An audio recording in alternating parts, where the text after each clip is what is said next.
Hey everyone, welcome back to 22 Panels. I hope last week was done well with the intro. We'll see. I got to go back and listen to it. This is Tyler sitting with you on a Saturday morning, and across the interwebs is Tad and Phil. Good morning, guys. I'm back. The show can go on.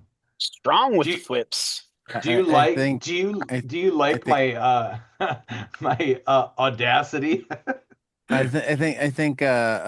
last week the two things I remember is I made it clear that to anybody who maybe had issues because they're used to somebody else opening the show that I was not Tyler.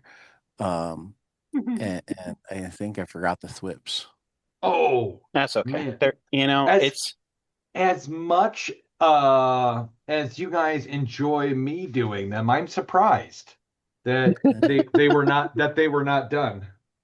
Oh, well, I, I I know. guess I guess I would expect a thwack A from thwop. Tad for the Daredevil sound of Yep. his, The the chucks. bounce in Yep. there. Yeah, Yep. Yep. yeah, Okay. Okay. something like So, that. so what's going on this week? Let's look at the rundown here. What did Tad Oh, Eisner write? some nominations dropped. yeah, big time news for We, we Awesome. comics. have we have 20 guests Woo! nominated for 30 awards. The Not Kingmaker bad. So right here. so That's not so bad. so let's go through really quick. We got Sam Beck was nominated for Best Adaptation from Another Medium, Alana, the First Adventure by Tamara Pierce with Vita Ayala. The Man of the Year in terms of noms, Dennis Camp. Nominated for Best One Shot slash Single Issue for Martian Manhunter #1 with Javier Rodriguez. For Best One Shot slash Single Issue for Assorted Crisis Events #4 with Eric Zawadzki. For Best Limited Series, Absolute Martian Manhunter with Javier Rodriguez. For Best New Series, Assorted Crisis Events with Eric Zawadzki. And for Best Writer for Absolute Martian Manhunter, Assorted Crisis Events, and The Ultimates. Christopher Woohoo! Cantwell, nominated for Best Limited Series, Out of Alcatraz with Tyler Crook. Elsa Chartier, nominated for Best Penciler slash Inker for The City Beneath Her Feet. Clayton Coles, nominated for Best Lettering, Absolute Batman, Batman and Robin Year One, Birds of Prey, Black Canary, Best of the Best, Trinity, Daughter of Wonder Woman, Daredevil, Cold Day in Hell.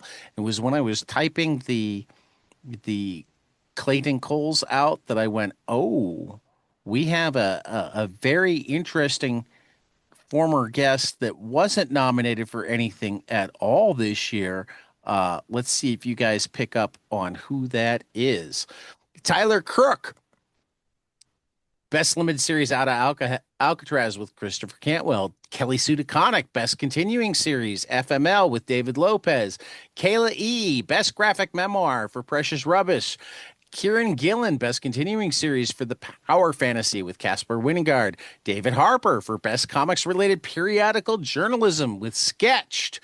Patrick Horvath, Best Limited Series Beneath the Trees Where Nobody Sees, Rite of Spring, and Best Graphic Album Reprint Beneath the Trees Where Nobody Sees, Storybook Edition. Jesse Lonergan, Best Graphic Album Drome, Best Writer Artist Drome, and Best Coloring Drome. Meredith McLaren, Best One Shot Single Issue, Absolute Batman 2025 Annual with Daniel Warren Johnson and James Herron. Hassan Atzmain El How, Best Lettering for Ill Vacation, Stillman, Absolute Martian Manhunter, Challengers of the Unknown, DCKO, The Flash, Green Arrow, Poison Ivy, Best Beneath the Trees Where Nobody Sees, The Exorcism of 1600 Pen, Starship Godzilla, Author Immortal, and Our Soot Stained Heart. Jacob Phillips, Everything Dead and Dying with Tate Bromball. Porn Sack, Pisha Chote, for best new series. Actually, the Everything Dead and Dying was best limited series. Sorry, there was so much to put in. Best new series: Exquisite Corpses with James Tynion and Michael Walsh and others. Eric Reynolds for best archival collection slash project strips for Barnaby Volume 5, 1950 to 52 by Crockett Johnson with Philip Nell. Scott Snyder for Best Continuing Series Absolute Batman with Nick Dragata, and Best Writer for Absolute Batman, Batman Deadpool, and Buy a Thread Book 2, You Won't Feel a Thing. Kelly Thompson, Best Continuing Series for Absolute Wonder Woman with Hayden Sherman and Mattia De Ulis. And for Best Humor Publication, Jeff Landshark with Tokido Koro. And for Best Writer for Absolute Wonder Woman, Birds of Prey, and Jeff the Landshark. And finally, Carol Tyler for Best Graphic Memoir, The Ephemerata, Shaping the Exquisite Nature of Grief. So which one of our guests is surprisingly not on the I list? think this is the first time in at least 5 years, if not close to a decade, that I haven't seen a Tom King in the Eisner noms. Yeah. Which, Mhm. I mean, essentially what that told me was he's been so busy doing various Hollywood writing that he just hasn't been prolific enough. Probably something like that. I mean, I'm thinking about it, and it's like he's been doing Wonder Woman, and I mean, I know there were a bunch of other stuff in the few years before, The but the the Black Canary Best of the Best was him early okay, in the year. But then you got the Trinity Daughter of Wonder Woman. And as I was thinking about it, I'm like, I don't know if anything else was yeah, 2025. yeah, So been yeah, I don't think it was like a snub type shutout. I think it was he's been doing so much non-comics hmm that He's going for Oscars now, yeah, yeah, with the Archie movie. right? I could see it happening. Some Golden Tom Globes King from Archie Lanterns. movie. Um the next nice piece of news, a stretch of Essex Street in New York was rechristened Jack Kirby Way on It's about May damn 11th. time. So yeah. Yeah. And what kind of week has it been? Like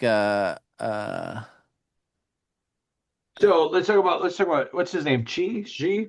Uh, Oh, Xi Jinping. yeah.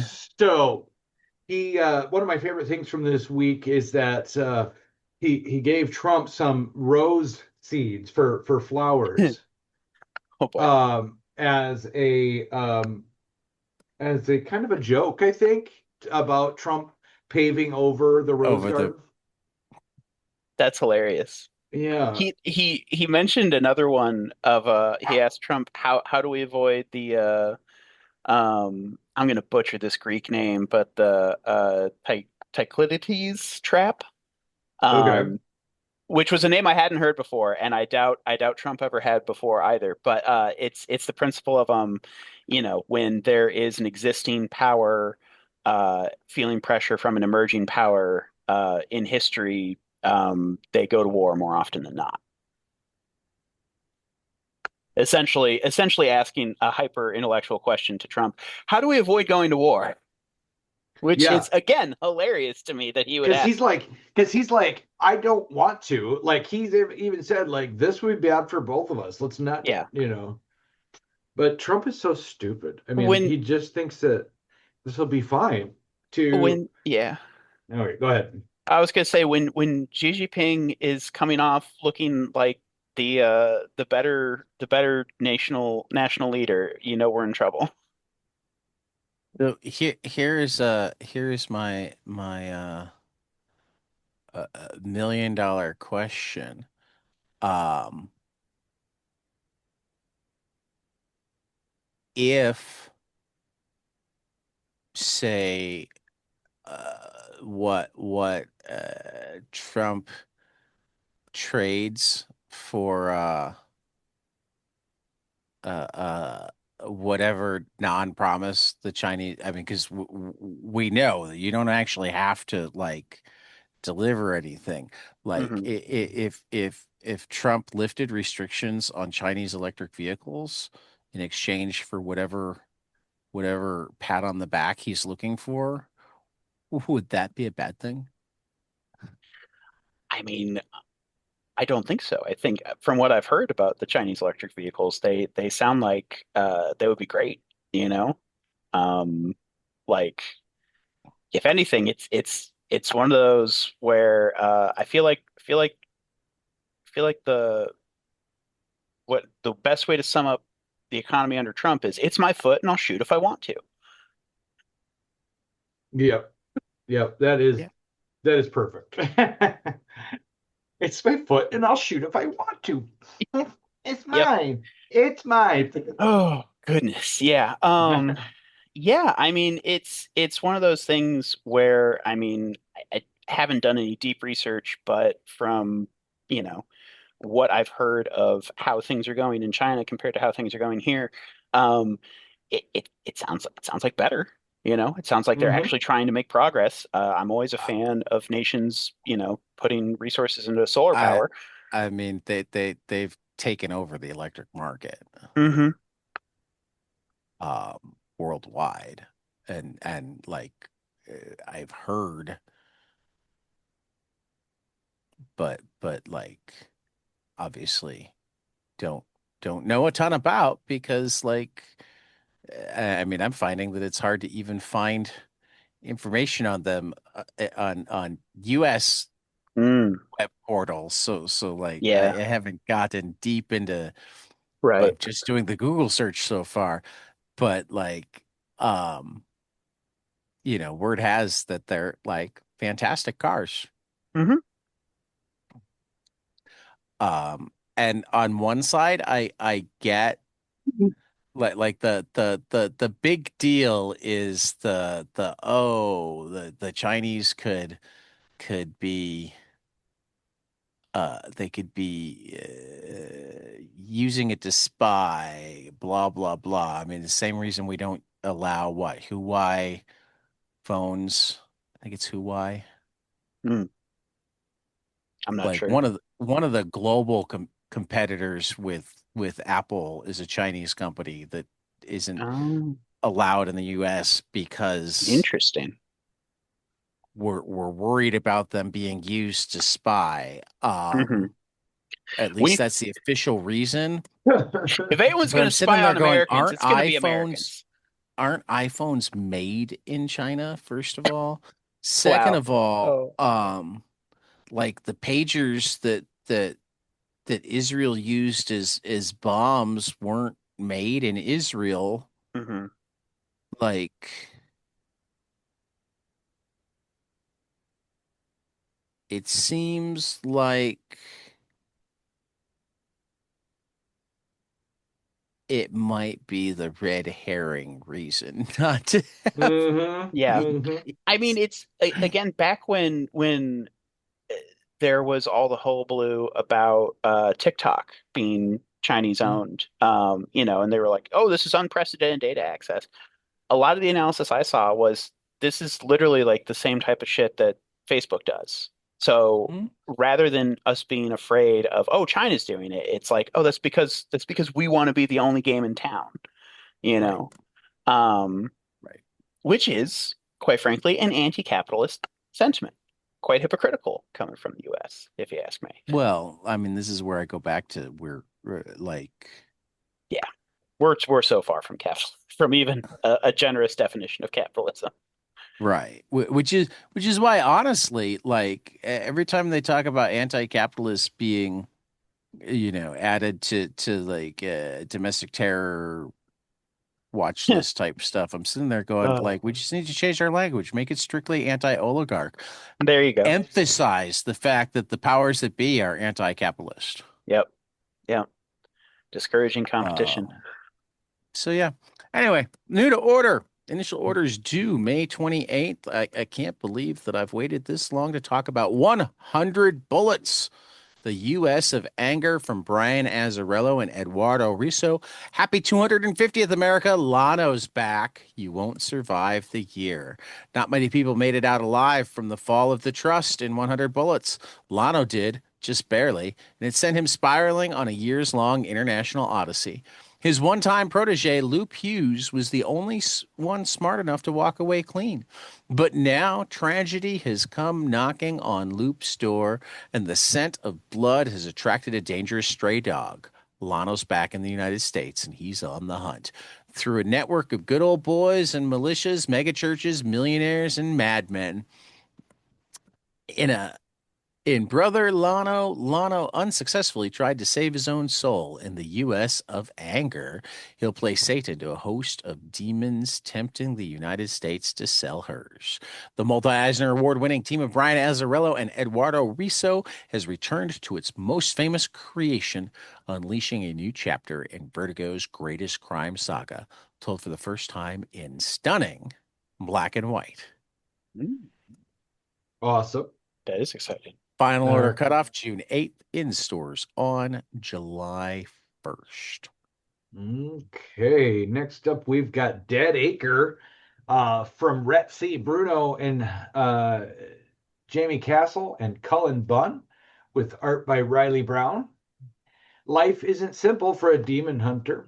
James Crowley met his mortal end in a hail of gunfire. I don't have the reading specs on right now. Now he finds himself in purgatory, serving the White Throne to avoid falling to hell. Not quite undead, though not alive either.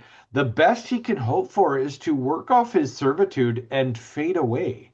His not so sacred duty as a hand of God. Use his new abilities to hunt down demonic beings that have infiltrated the mortal realm. This time, the White Throne has sent him to the middle of nowhere, a western town called Dead Acre. Cullen Bunn and Riley Brown adapt USA Today bestseller Rhett C. Bruno and Jamie Castle smash hit #1 Audible bestseller, the first book in the Black Badge series. Final order cutoff will be June 1st, and this will be in stores July 1st. And this book is from Vault.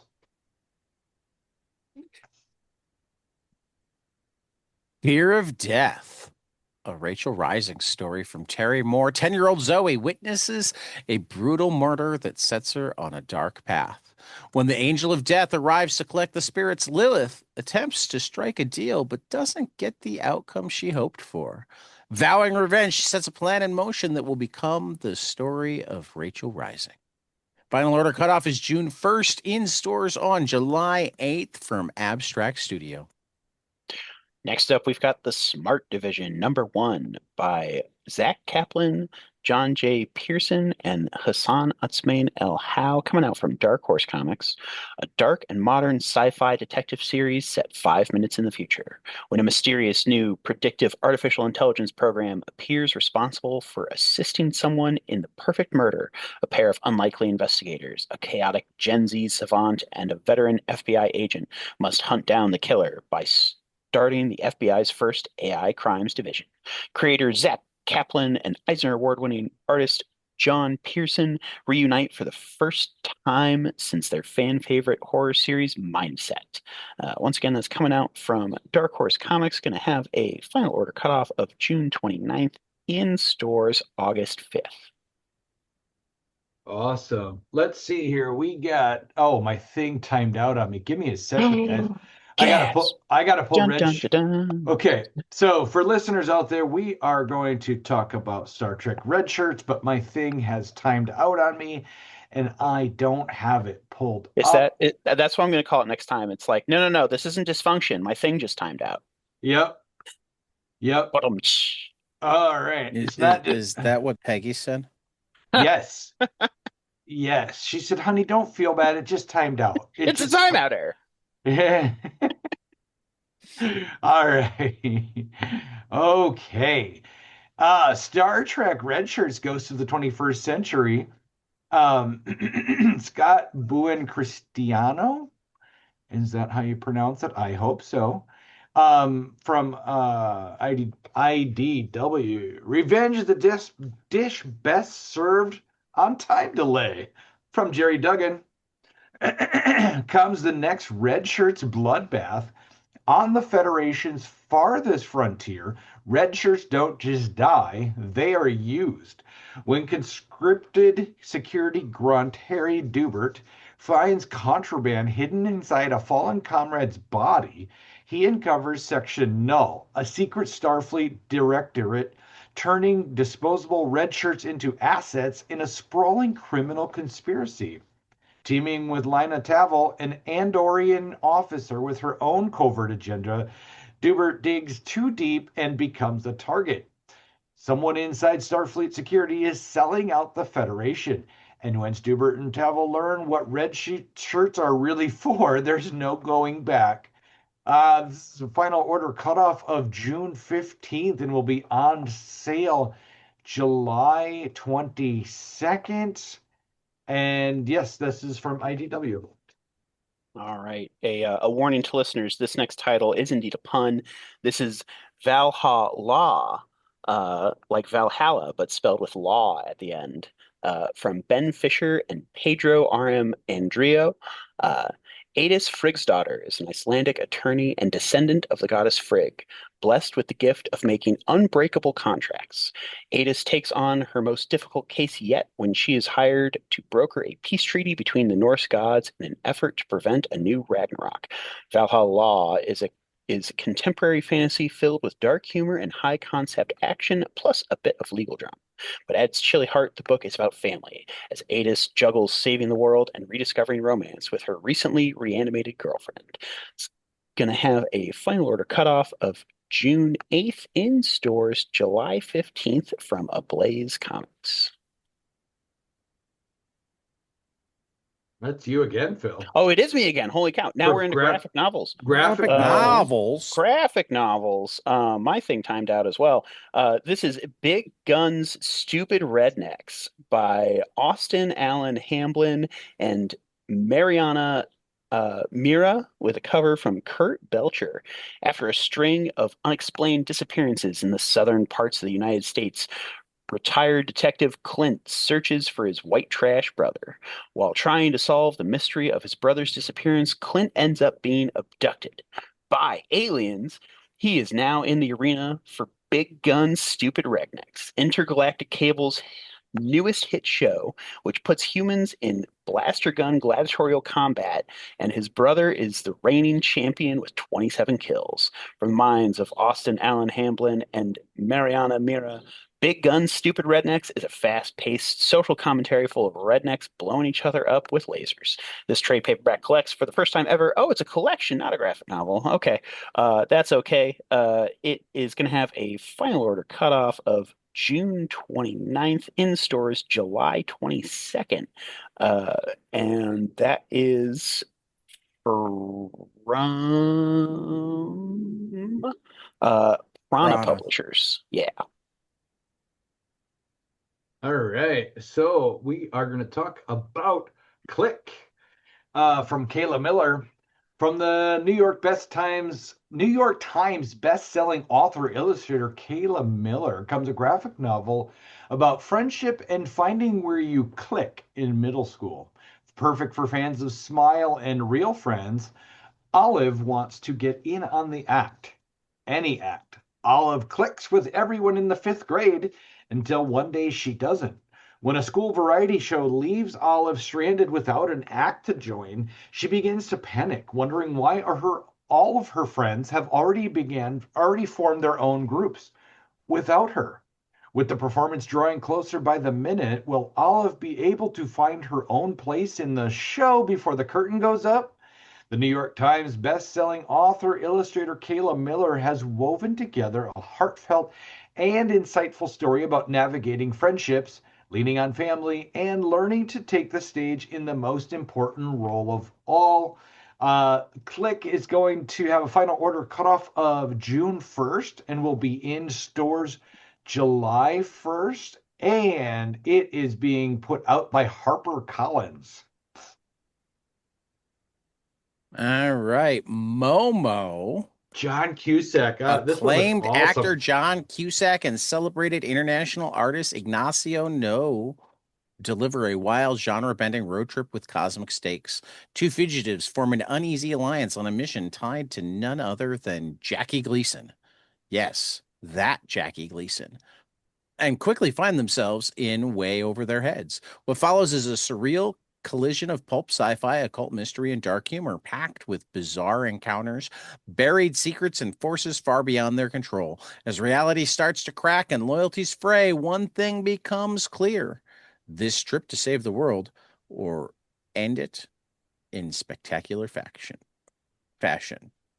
This is from Mad Cave Studios. Final order cutoff is June 15th, in stores on July 8th. Do you think? Do you Now think we'll do some collections. We'll is there get to some collections. is, Go is there ahead, any, Phil. is there any chance we could get a Chicago legend John Cusack on this podcast I, since you're I, from I, Chicago? I mean, you know that if there is, I'll find a way. Fingers So crossed. if I'm not kidding you guys, High Fidelity was one of my Yep. favorite movies ever. Growing up, yeah. Yes, that Yeah. movie, I saw it in the theater more times than any other movie, and I don't know why. Yes, It's a good one. I like record stores, but there was something about this tragedy of his girlfriend situation that just, I don't know, it resonated with me. Yeah. But anyway, next up we got Batman Hush 2 from Jeff Loeb and Jim Lee and Scott Williams. Two legendary creators, one incredible story. Jeff Loeb and Jim Lee returned to the Batman saga that changed the Dark Knight forever with the sequel to the original Hush. Hush 2, a mysterious villain from Batman's past, has returned, leaving the Dark Knight's world upended. Now he must use every resource and tool in his belt to save both his city and himself. From legendary creators Jeff Loeb and Jim Lee, the sequel to the original Hush saga has finally arrived, heralding a new age for Gotham and everyone who lives here. This collects Batman 158 through 163, and we have a final order cutoff of June 22nd. However, it won't be in stores until September 15th from DC. Now, here's my question. Yeah. It's through Batman 163. That's what it said. Yeah. Um, Is that a typo? okay, okay, good. 163 has at least been solicited. Oh my. Oh, well, no. So Tyler, Mm-hmm. 163 is supposed to come out next week. Wow. I see there's a big supposed to there. You've ordered way less than I would expect, though only kind of. One or It two, I was think. its initial order date was June 26th of Last year. year. I know. I know. I mean, it wouldn't be a Jim Lee comic without some legendary delays. Well, I mean, what's the number of the most recent Fraction Batman? 9 or 10 now? 10. I think 10. Something like that. I know the trade for that one is coming out next week. Yeah. So I mean, Fraction restarted with a number one. Mm-hmm. That was supposed to be like a number one after this had wrapped up the last volume. Mm-hmm. So my question, Tyler, Mm-hmm. first of all, do you have 163 yet? Because you sometimes have your lunar stuff for next week by now. My lunar box is here. So should I open it up on air?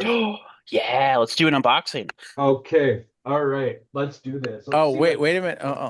It says store order history. Are you looking at my order?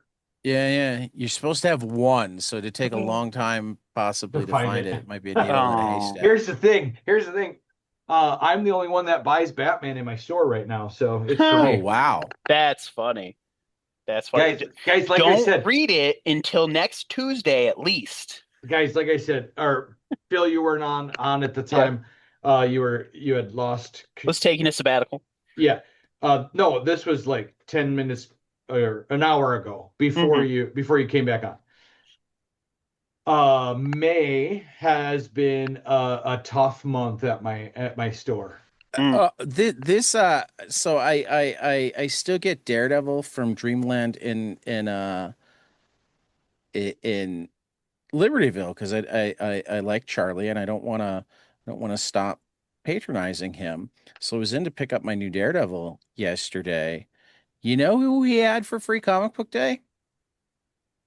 And I'm gonna No. bring this up because this is one of the people that you should have been looking into for free comic book day. Elliot Rahal? No, Doug Mankey. Oh, Doug. Yeah, Oh, he's in the cities too. He's a Batman artist. yeah. Yeah. He's done a lot of stuff. Yep. Well, I've apparently he used to spend his summers doing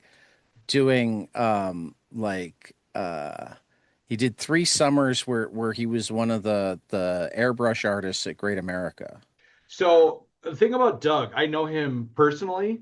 Hmm. He's really big into bodybuilding right now. So he's not focusing a lot on artwork and things like that. But I mean, he may be working on a new cover or something like that. But Doug's really great about doing covers, not so much interiors. I don't know if you've noticed that. It's Well, but been well. sometimes He those are used the to. artists that have the most people show up. Yep. He did a decent run. He's done a lot of Jeff Johns He Green Lantern. He's yep. worked with Grant Morrison a handful of times on stuff. He He basically finished Final Crisis, I'm pretty sure. Also, he is the artist that came up with the mask that Jim Carrey later Yep. played. Yep. That was his book. Nice. Yeah. So he's a big deal. He's a great guy. He's super fun to talk to. Um, Absolutely shredded. he is shredded. Yeah, he's a bodybuilder. He lives in Minneapolis area. I want to see him and Greg I'm Capullo just have like saying a flex these are off. people that like properly coerced and then properly promoted could bring people to your shop. I know. Just That's putting the cart before the horse because again, nobody cares here besides me and a couple other people. Do you know what well I that mean? that's why I said properly promoted. Properly promoted. I got to get it's a So tricky line. It's a tricky line so because so you that can. people from Sioux Falls or Minneapolis are driving out to you because Doug Mankey's there. Hmm. Yeah, it's got that. There is an argument to be made both ways where I got to have the store have a little bit more customers coming in for people to even know who Doug is, let alone spend their time coming in to see him. And you know what I mean? It's a tricky thing. Yeah. It is definitely both ways. And in I'm kind of like I said, I'm struggling right now, so Mm. it has been a tough month. That is for sure. Well, I hope the summer starts a good upswing for you. I would hope that kids being out of school might bring in more traffic for you, you know. Well, my thought was this that maybe the different things that are okay. So it's May right now. High school graduation is coming up next week. Hmm. Um, all of the end of the year choir concerts, band concerts, plays, all that kind of stuff is Hmm. going on all the time. So hey, maybe that has to do with it. I'm just, yeah. Yeah. Yeah. I'm hoping. I'm hoping. All right, let's keep moving forward. In not at all a an omen to be taken seriously. Next up is the Drumsticks of Doom from John From some Chicago area guys. Chicago Met these Yes. guys. guys. John Or I've met Westhoff, these guys. Dan Doherty, Ryan Vella. cover by Dan Doherty and Wes Wong. When Black Sabbath, not the Beatles, became the world's most famous band, the universe was changed, musically and otherwise. Lost arts like alchemy were made common. Schools taught about transfiguration and alternative science. Demons were summoned, and some stuck around. Lana loves music. She has played in bands all through high school, and now in college, she still plays in her ex's fledgling metal band. She's convinced their drummer to play her indie songs in secret. She's finishing up the best practice yet when they are drawn into a spiritual battle to keep metal on the top of the charts. Issues 1 through 4 are a wild ride of day wolves, metal cults, and hybrid creatures presented in trade paperback for the first time. 122 pages, 100 plus stunning black and white interior story pages plus extras. Final order cutoff of June 29th, in stores July 29th, from the fine folks at Massive Publishing. Awesome. And then Right. We're gonna do another Zach Kaplan hit, Masterminds, from Zach Kaplan and Stephen Thompson at Dark Horse. When an ambitious and troubled video game programmer dares to audition for a secret society in the gaming tech industry, composed of cutthroat, genius masterminds that promise to help their members achieve their wildest dreams, he and his rebellious coworker find themselves in a gauntlet of real-life puzzles that quickly turn deadly. But in order to win, they must solve the dangerous challenges, unlock the group's true motives, and unveil the real architecture of this ordeal. Are they truly smart enough to survive the mysterious game of the masterminds? Final order cutoff on this is June 22nd, and it'll be in stores on October 20th. I love this series. I like Zach Kaplan quite a bit. Need to reach out. It's been a while. Who wants to take this week's final order cutoffs? I can read the final order cutoffs. Okay. Alrighty. Final order cutoff for this week, Monday, May 25th. First up is The Beast of Borakin, #1, from Julio Anta, Daniel Irizarry, coming out from Dark Horse, in stores July 1st. Jeff the Land Shark Superstar, #1, from Kelly Thompson, Toki Tokoro, and Gurihuru, from Marvel, in stores July 8th. A Mischief of Magpies, #1, from Simon Spurrier and Matthias Bergara at Distillery, in stores July 15th. Looking forward to that one. Per Evil, from Mirka and Dolfo and Laura Braga at Image, in stores July 1st. Shaolin Cowboy Staying AI Live, #1, from Jeff Darrow and Dark Horse, in stores July 1st. Terminal, #1, from Robert Kirkman, Joe Casey, Andy Kubert, Dave McCaig at Image, in stores July 22nd. And Vampirates, #1, from Fred Van Lente and Luca Pizzari at Boom, in stores July 8th. Next up is Crowdfunding. Lab Zero Remix, a comics magazine hacking pop culture, from Ronald Wimberly, on Kickstarter through June 9th. That one Matt Bors comic. Just one. Glenn Fishman, I on like Kickstarter that. through June 11th. I'm working on having Matt and Glenn come on the show. Essentially, this is like, there was one, and Phil's the most online of us, so we'll see if he recognizes it. There was a Matt Bors comic that like went on full on meme. Oh, is it the one where the fascist is like shaving his own head and he's like, "You're making me do this." mm, Because there's a few. I've seen a few Boris comics that have memed around. Where's the share button? Where's my share button? Honestly, my favorite Matt Boris comic that has stuck with me is the one about the bog being, where he does a short parody of Swamp Thing that's really hilarious. Yeah. Oh, really? Yeah. Oh yeah. Bog It's being. I like yep. that. It's just a 4 panel comic. It's really funny. It's basically, I laugh because it's kind of, it's the occasional dynamic between me and my wife. Oh, It's awesome. but yeah, no, Matt Bors is hilarious. I love Matt Bors. Was never a regular reader of the Nib, but whenever I see his stuff, I always stop and read it because it's both hilarious and insightful. I think I've seen. Oh, yep. I have seen this one. The a peasant saying we should improve society somewhat, and then a man popping out of a well saying, "Yeah, you participate in society. Curious. I am very intelligent." Yeah. And here there's small sampling of remixes. Oh, Here's nice. the full original comic. Oh, wow. I don't think I've ever seen the other three panels. All right. That's wild. Uh, All right, let's finish the but then a bunch crowdfunding. of people will be writing about it, Oh, nice. etc. So it reminded me on one level of How to Read Nancy, Nice. where like it's this crazy deep dive into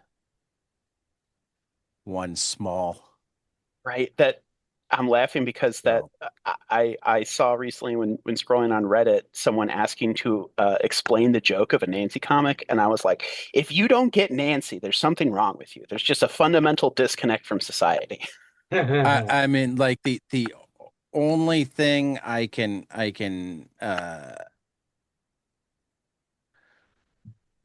some Olivia James, and I haven't read as much of the Carolyn Cash stuff as I'd Hmm. like. You have to be either younger or more wired in to get. Some of the Hmm. humor gets a little bit more subtle.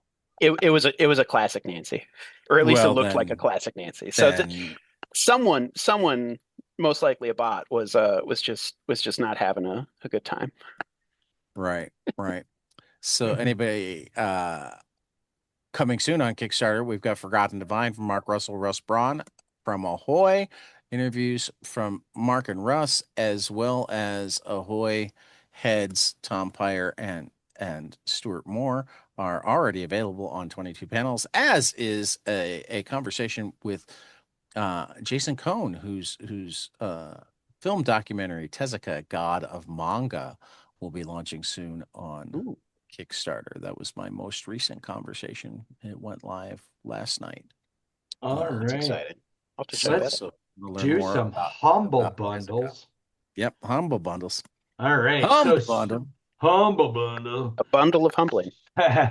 Strange Romance from Image Comics. Right now, you guys, you can get 59 items, which include Falling in Love on the Path to Hell for $18. Includes Love Everlasting, Saga, Sex Criminals, tons of stuff, guys. This image bundle is great. And then it goes to the Book Industry Charitable Foundation. It's recently been extended to May 21st. Next, we have the boys' grand finale. For you get 13 items with this. So it's the complete series plus the offshoots for $18, and that goes to the Comic Book Legal Defense Fund, and that has also been extended to the 21st. And then last up, we've got the complete Terry Moore. This is huge. So if you liked any of the stuff we were talking about earlier with Terry Moore, definitely check this out. 54 items for $16. And this goes to the World Kitchen, or excuse me, World Central Kitchen. Again, extended to May 21st. Chad, three amazing new books. Top spot was easy. Absolute Martian Manhunter 11 and Bleeding Mm-hmm. Hearts number 4 from Dennis Camp, Javier Rodriguez, and Dennis Camp and Stipian Morian from DC and DC Vertigo, respectively. Dennis Uh, Camp again, yes. uh, His absolute, or excuse me, the his Bleeding Hearts is so great. Bleeding Hearts is great, but like there aren't words to describe how like I just did a reread of Absolute um Martian Manhunter because it was the Bendis book club on Word Balloon. Yep. And there aren't great. It's really hard to use words to describe how good it is. You Like got to use pictures. I'm trying to The great thing about comic books is you have both. well yeah but like I've been like composing a dream team book club around this book to Have like you? try to make happen over the summer, where it's Mm. master cartoonists and or um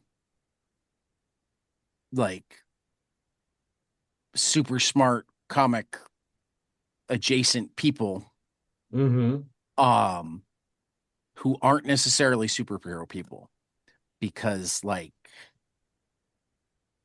this book is just so much deeper Are you talking about than Martian Manhunter, right? Or Bleeding Heart? Absolute Martian Manhunter. That's what I thought. So Yeah, don't get me it's wrong, Bleeding Hearts. yeah. But prior to Dennis Camp, I wouldn't have gave two thoughts about Martian Manhunter. Um, but it's good. It's just really good. So yeah, no, yeah. But also I actually went back and reread the first 9 issues of Forged so that I could read 10 and be up to date, and enjoyed the first 9 way more than I remembered enjoying them before. Possibly because it's another one of those that had a inconsistent release schedule, and therefore, managing to keep the story together in my head was difficult. But Greg Rucka and Mike Henderson's book is quite fantastic. I can't recommend it enough. And then Diork. I like to say it that way. I know I a lot of I people like say how you're still trying to make it classy. You're just like Gio. Diork. Number 4 from Brett Bean at Image was also amazing, and a great work of comics. So Phil, take a walk while I cover my eyes and ears. Yep. Oh yeah. We are going below the fold with this one, guys. Way down below. If you notice, Tyler was absent last week, and the only way we could lure him back is by promise to talking about one of his favorite subjects, porn. Um, Ah, thank you. When I got that text that you were going to be doing porn, uh, I I thought, no, I'm just kidding. world's Tyler, smallest. were you Phil's first OnlyFans subscriber? Oh God. Oh God, please. It was Please. No. No it only was Phils. Only Phils is not a thing. only Um, felt. so Oh, so it was a uh mutual thing. He followed mine, I followed follow for his. follow. Yeah, Cross promotion. I- It's just us pushing our beards together. Um, that's so okay. bad. On a So on a much more serious note, it's like um, Velcro stuck together. it's like good God, we are so oh is this better not awaken anything in me. So Kickstarter has announced new not well, while not quite a ban, new challenges to promoting explicit or adult material on their website via pressure from their payment processor Stripe. So now supposedly you can kickstart erotic literature, comics of some kind, as long as you don't talk about it or you don't show any of it, even if it's censored. It's a little ridiculous. Thankfully, it sounds like Kickstarter is open to feedback at this time. So if this is a passionate subject of yours that you think, hey, we need to protect smut, it is usually the canary in the coal mine of other censorship and oppression that goes on. It'd be great if Kickstarter changed course on this one, and just let people have a good time. So I wonder if we'd protect it more and better if we hmm came up with a word other than smut. I mean, here I thought you were going to say a word other than porn. I think smut's not bad. Okay. I think that I mean porn is certainly the at least to me the one with a lot more negative connotations. Smut is like playful, you know. Okay. It's kind of funny. But I agree. I mean, to quote Alan Moore, pornography is usually an indication of the society. So if you want a better society, you need to create better pornography. Meaning more humanist and Well, uh, that's uh, AI, yes, 100%. Oh goodness. right? I mean, I don't know about you guys, but when I'm watching a good porn and all of a sudden, no, I'm just kidding. A Uh, computer walks in, I'm out, I I am out. That Yeah. computer generated ladies, Four guys. I'm saying, no, I'm just kidding. This is too It's much. okay if This you is are. too much. This is too much fun, Phil. This This porn is too much topic. fun. This porn topic All right, you've brought. we're gonna lasso that in and stuff it back down into our deepest repression holes and never talk about I it mean, again. I'll just say Repression. that Tyler, if you're really into the robot porn, there's this comic called Saga. There we I go. There we go. love it. You know, this is a subject I'm sure Brian K. Vaughan would agree with us on. All right. So One Piece race. I'm sorry, are we done with the I'm done. Kickstarter? I'm Okay. done. I'm as done as I can be. Okay. One Piece race week Did, 99. wait a minute. Yeah. Okay. So you really you blew it that fast? Blew what? Yeah. Yeah. But a bump. Yeah. Yeah. Yes. Yes. Do you It need was to wipe just off? Phil I'm has okay. been. No, I'm dry. I'm dry. Is that what she said? I can't breathe. No, I can't breathe, you guys. that was good. That was good. Oh man. Did you wipe off? Oh This is boy, a Zoom. Anything this could be happening off camera. this got dirty. This Yeah, it got did. dirty. This is why we don't joke like Please this. keep your camera on your face, Bill. I'm so sorry, Tad's mom. I just remembered Tad's, you're listening. Tad's mom. I Tad's- apologize. Tad's This is mom. I don't want you to see me like this. Oh my god. Happy birthday, Mom. Oh No, not after Mother's Day.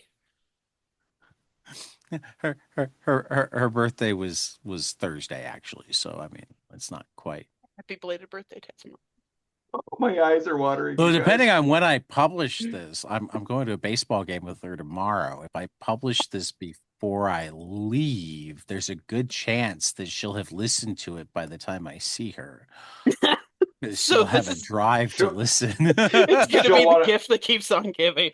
I'm gonna point out to Mom that this was all Phil's idea, and Yep. yes, I may have lobbed some verbal grenades, but that's just because He was an innocent bystander. I I swear. love- I have friends who have corrupted me, and I'm tired, and this stuff just rolled off of my Hey, off Tad, of my tongue, and I'll say what's your mom's name? Julie. All right. I'll say thanks to our patron Andy for corrupting me so well, and having the various "is that what she said" and whatnot become part of my lexicon.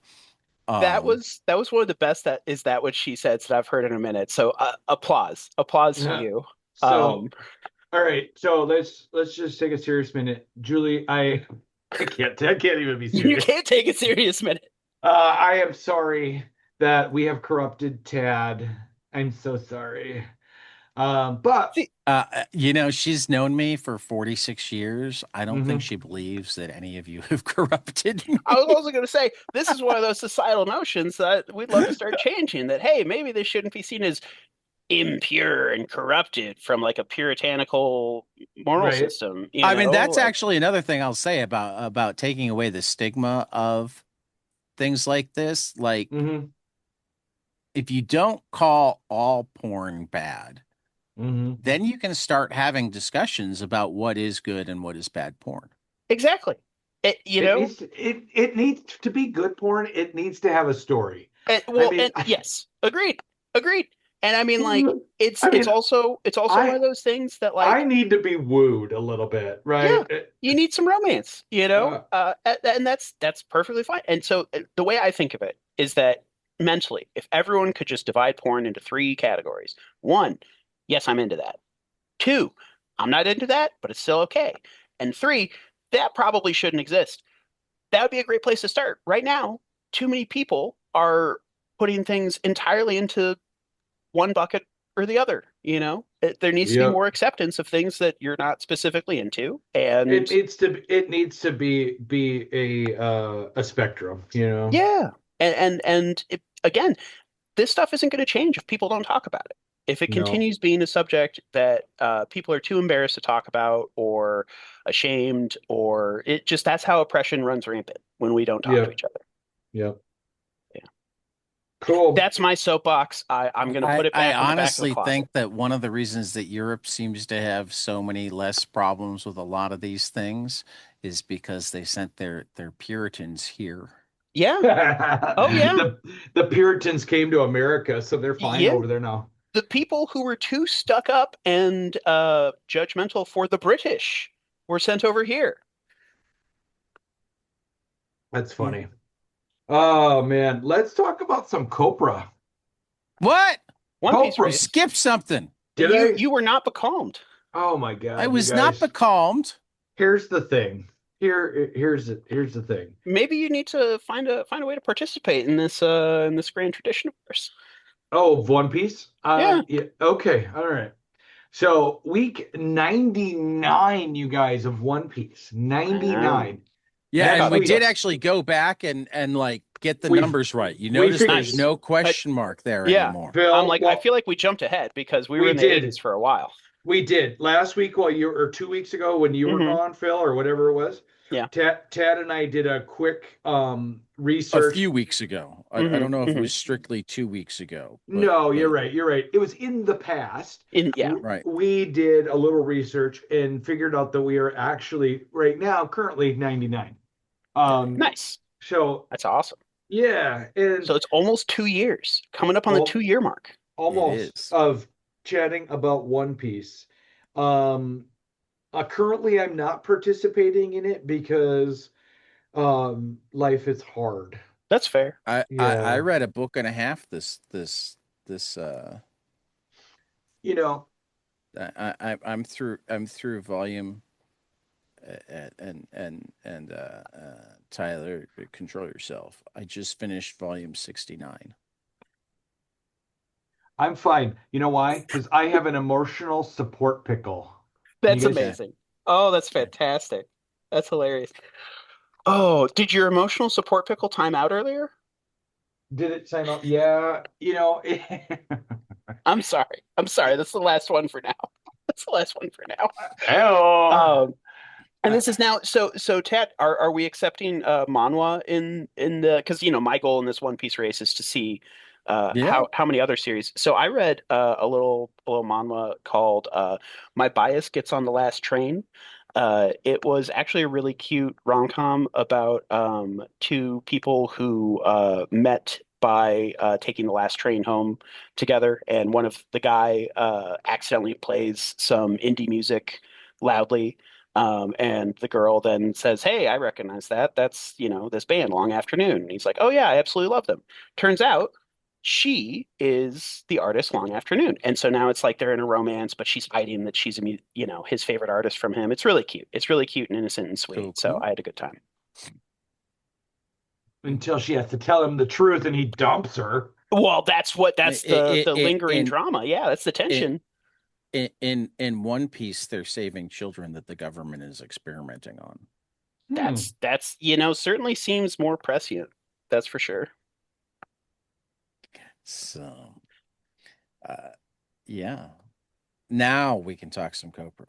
I All Okay. love right, this volume. in the clear. Yeah. This is a good one. Hey, you guys, did you guys read this digitally or do either of you seen it physically? Because it's huge, volume Oh, 7. digitally. Yeah, Yeah, I know no. it's huge. I read I it felt it being digitally. bigger. Yeah. It's like 300 some odd pages.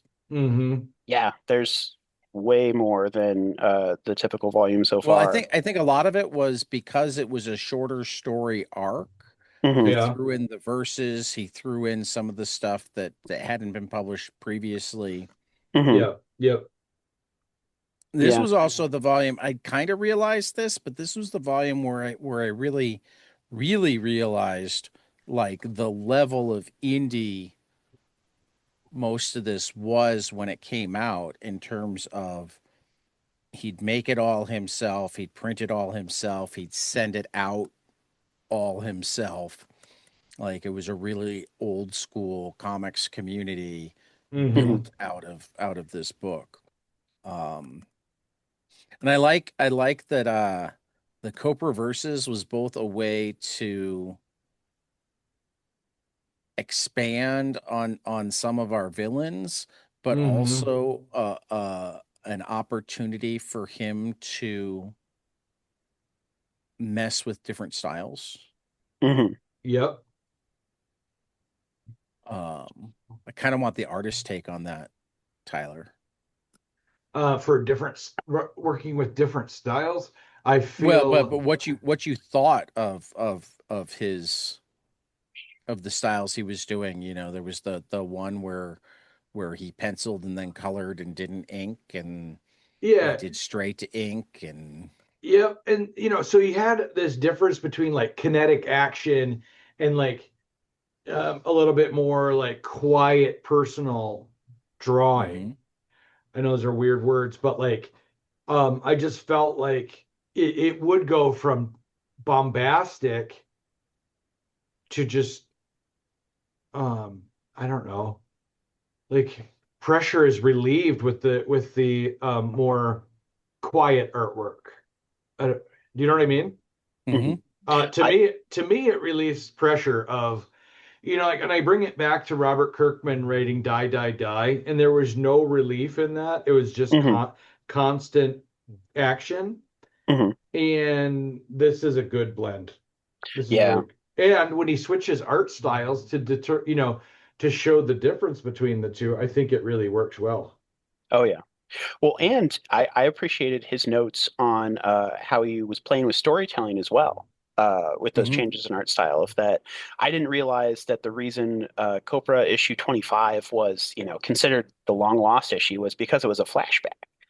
And it took him pointing out that it's been a continuous string of events with, a memory here or a reference to past events there, but it's been largely unbroken in that way, Hmm. and that issue 25 would have broken that cohesiveness. So um, I really appreciate that, as well as Dai's versus issue being told, pretty wildly differently from how most issues have gone so far.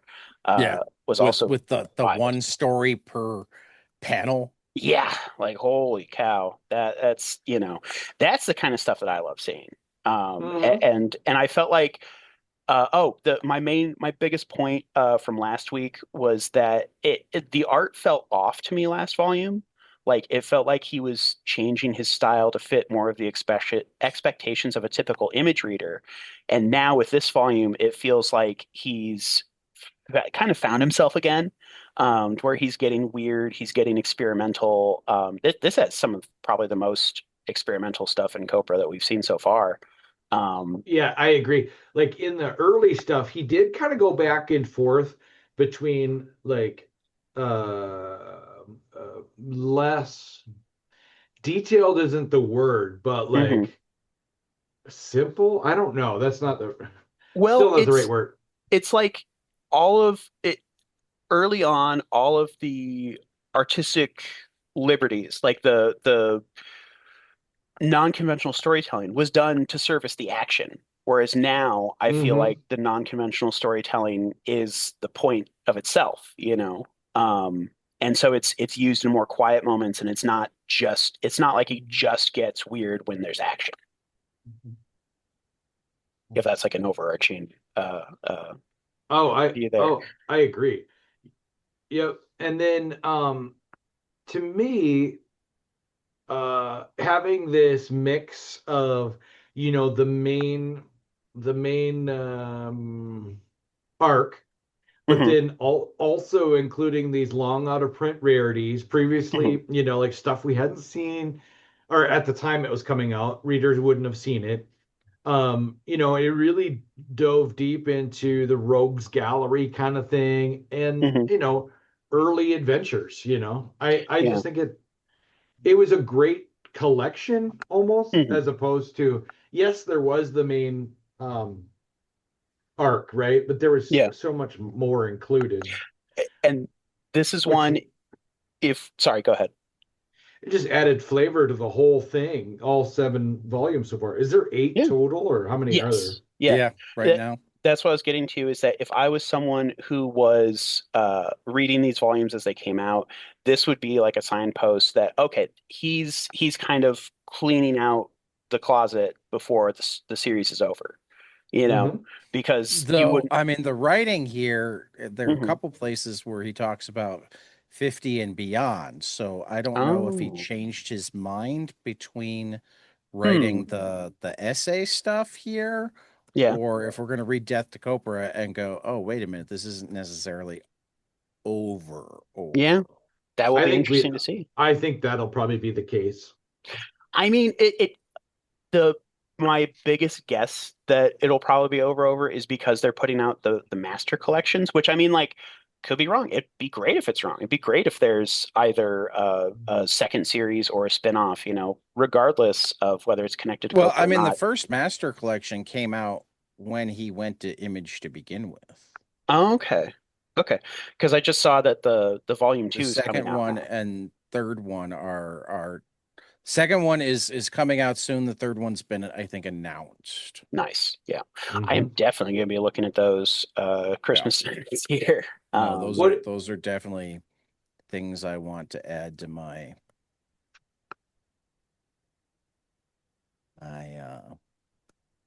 I think library. Yeah, Mhm. I think I mean, when we talk about like how big it was, I brought this up because if you think Mhm. about it, he's a one-man show. Yeah. Hmm? And the sheer labor that went into writing, drawing, inking, coloring, and lettering every one of the Yeah. pages, right? And on top of that, he definitely doesn't use digital gradients, digital coloring, nothing. He's using colored pencils and markers and traditional ink. I It, think he's starting to more like that was the thing because that was the thing is there I noticed it was definitely digital colors starting with last volume and there's a couple points of it here. But he's blended in more of the colored pencils again. mhm.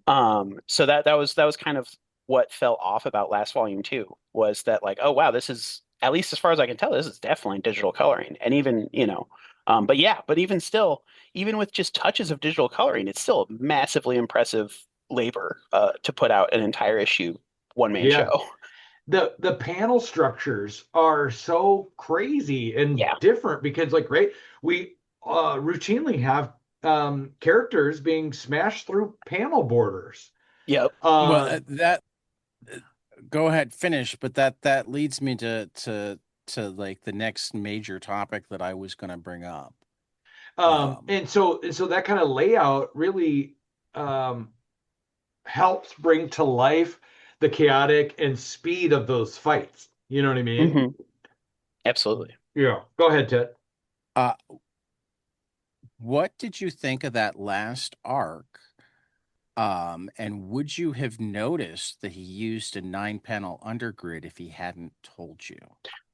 I would Oh, not have I noticed. would I don't not. think. Nope. Nope. Yeah, I I mean would not. there were enough variations there to where I probably would have seen, okay, yeah, there's 9 panel grid going on, but I don't think I would have seen it for the whole thing, you Nope. know? Yeah, Yeah. Nope. yeah.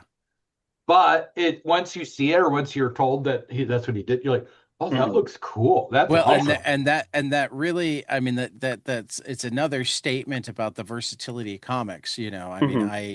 as much as I love creative panels and whatever, some of my favorite cartoonists never use them at all. Hmm. You Yeah. know, the Hernandez brothers are almost exclusively 4, 6, 8, or 9 panel grids. Nice. Kirby tends towards 4 and 8 panel grids. Actually, most of his like serious um grid experimentation is pre his Marvel years. Oh, interesting. Like older Um, Kirby has more. Okay. I don't think I've seen that stuff because I mostly think of, I mean, when you said 4 panel, I'm like, oh yeah, most of the Fourth World stuff of his I read was in four Yeah, panels, more or less. yeah. he's definitely Um, mature. Panel stuff aside, he's definitely matured from round one to round seven. I mean, Oh as yeah, artists do. well, and I big time. think like the way I understand it, that was part of this exercise period was to spend less time planning and more time doing to Hmm. build the skills. Yeah. Well, it worked. I mean, Yeah. because early round, like round one, the line work was raw. It was scratchy. It was intentionally, I think, Hmm. inconsistent. It was inconsistent, heavily reliant on, jagged, high friction ink lines. Yeah. And then by the time round seven comes around, he's definitely more confident and precise. His artwork feels fluid. The line weight on each of Hmm. the Hmm. lines is much more deliberate. Um, Yeah. it reminds me of somebody, round one reminds me of somebody who's brand new at tattooing. Hmm. And then later on you see some of their work and the lines are just perfect and confident, and Oh yeah. they're able to pull that line really, really well. And even when we talk about coloring, right? Hmm. Early on, the pencil strokes of his colored pencils were very, Super scratchy. yep. And he had sparse color fields, right? It wasn't like very nice. It wasn't fully packed. It wasn't solid. That was what tipped me off to the digital coloring, was that it was a solid, even block of color. Uh-huh. I don't know if it's digital. I assumed it wasn't, Okay. but I don't know if it is. But I agree with you that it changed, because Yeah. then all of a sudden we had multi layers and dense textures. The blending of the markers was amazing. Hmm. Hmm. Colored pencils were still there, but he definitely used more mixed media. Yeah. Well, and I think that what you're talking about, the evolution, is that some of the aspects of the art that Uh-huh. felt chaotic in Uh-huh. volume one now feel intentional by volume seven. So like the scratchiness of those lines and the unevenness, it felt like a product of how fast he was going early on, but now it feels Uh-huh. like an intentional look and technique that he's trying to go for, Mm-hmm. which is just Yeah. so cool to see. As like, that's one of the great things about comics, is like when you start reading a series at volume one, you're like, wow, this is incredible. And then like you keep going, and they get better as you go on. It's like, oh, it's such a great feeling. It's one Mm-hmm. of the things I love about long running series like this, and seeing an I artist develop and grow. I hate to use the word mature because Hmm. it's implying that he was immature as an artist at the beginning, and he wasn't. And I It just was think of just, it like wine maturing or cheese Okay. maturing. Yeah, yeah. it's a good point. Uh, yeah, and so by round seven, the surrealism is being pushed, like it was always Oh, there, oh but yeah. by round seven here, it's crazy. And so Fife balances, right.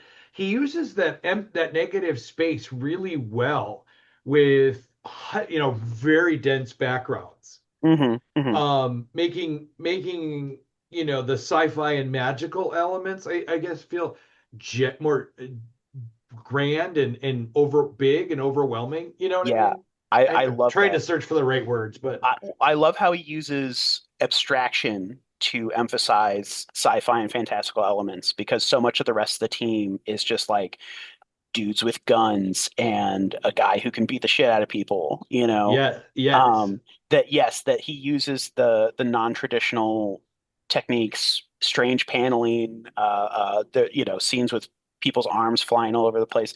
He uses the surrealism to emphasize supernatural elements, and that works super, super well in a series that started off feeling really grounded and then got really crazy really fast. hmm I think I'm going to try and get. Can these still be bought in physical form? A Uh, lot of them are hard to be bought in physical form, period, mm. Because just I was gonna try because and get them so for my many of store. them were So were I bet the um single issues are probably really hard to find because there was a small press right self-published thing. But because he was doing everything, including mhm. mailing them out to his subscribers. But Uh-huh. Image does the trades now, so it's Okay, that's possible. I could get the trades. Yeah, Yeah, That's yeah, what the I was trade ordering. shouldn't be hard. yeah.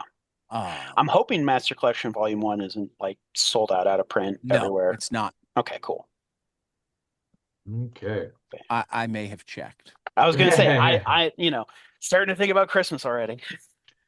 All right, guys, let's keep moving because I'm hungry. A finer reason as any. Yep. All right. Do you guys have anything final words on Copra? I'm excited for next volume. I'm excited to see how, whether it's lands with an ellipses or an exclamation point. Hmm. Probably an ellipses. I wouldn't doubt that he'd leave it open to keep going, right?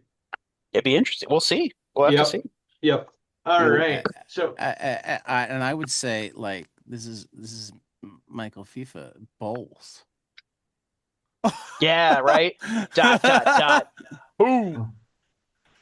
I think it'll actually be boom dot dot dot. Okay. All right. All right. yeah, speaking of, do you guys like the way he writes in the sound noises and how he incorporates them into the artwork Oh yeah. and right That's my the favorite use of onomatopoeias sound in effects. there, you Yes. know? Yep. Yeah. Like I don't care for onomatopoeias that stand over the art too much. I love when they're incorporated into the art. Like Correct. almost any Yep. time that the artist does the sound effects as well, they're great. Yeah, yep. I agree. It's not a sticker over the top. Hmm. It's blended. It's hard to explain. And when I try to Hmm. talk to my art students when I was at school with them, is that same thing. We Hmm. don't we don't want to just slab element on top of element. You Hmm. know what I mean? And make this like non-cohesive thing. You got to find a way for the viewer to just flow from one thing to the other. Hmm. But anyway, Yeah. three books we hope will be spectacular. Tad, what do you got? I got Narco #3 from Doug Wagner and Daniel Hilliard, and it It's all says right. how much I love Narco. Just kidding. It's awesome. It It's all says right. says how much I love Narco, that it's in my top spot Yeah. rather than the double feature of number ones from Chris Condon of the Earth with Andrew Eric and Charlie Adlard, and Mm. Ultimate Impact Reborn with Stefano Caselli, Yeah. Image and Marvel, respectively. And then End of Life #4 from Kyle Starks and Steve Pugh at DC Vertigo. I will I say I know the Dead Teenagers #3 from Jude Ellis and S. Doyle and Caitlin Yarsky is spectacular, as is End of the Arab of the Future Volume 1, A Youth in the Middle East from Riyad Sattouf from Fantagraphics.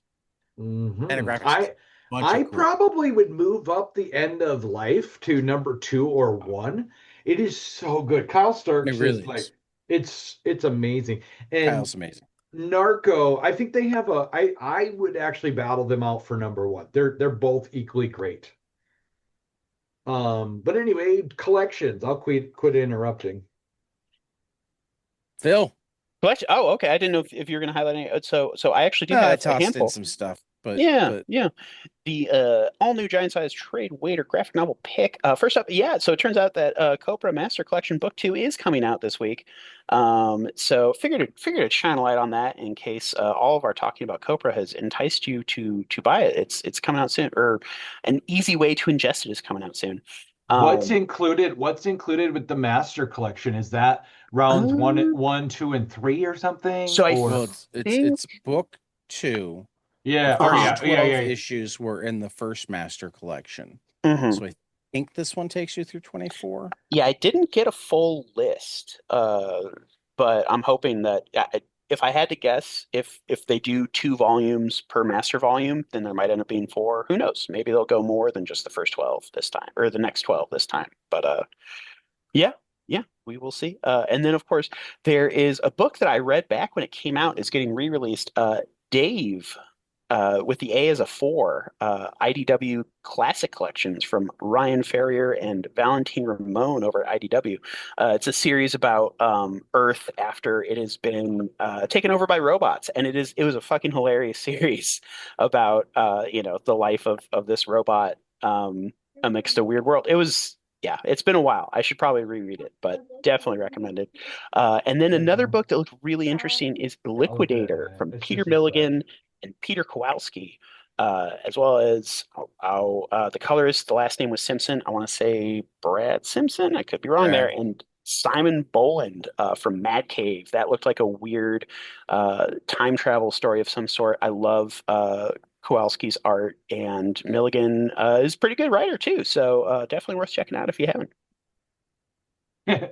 Guys, Really good. I'm on Lunar right now Yeah. looking for Copra books for my store. Uh-huh. And initial due date for Copra round one, Hmm. 1899 is what it That's just says. the number that they put in for anything that was before Lunar started. Oh, that's fun. Oh. You know why they probably do that is because if your invalid date is set in the 1800s, there's no way to confuse the 20th and 21st century. We run into that at my work a lot, where people send a date of 66 and they need to say 2066 instead of 1966. Oh. Yeah, it's the date issue that was solved to avert Y2K. Okay. Yeah. Good to know. Okay. I can't get the Master Collection Volume 1, Hmm. but I can get the trades. Hmm. Okay. It's interesting. Okay. Yeah. Anywho, um, what is next? I gotta go back to our itinerary here. Are we ready to say adios? Oh yeah. I'm All ready right, if you guys. are. This has been a fun episode, guys. I enjoyed all of the below the belt talk, if you will. Uh, yeah, Some might say too fun of an episode. the low ball humor, low balls. If you guys are Well, I like don't. me, We don't need highball humor. That's a getting young man's game. getting into my age, we're talking low balls. That's not the brag you think it is. Anyway, All right, guys. Thanks for listening. Hope you enjoyed it. Sorry, Julie. Uh, we'll catch you guys after the next page. Later.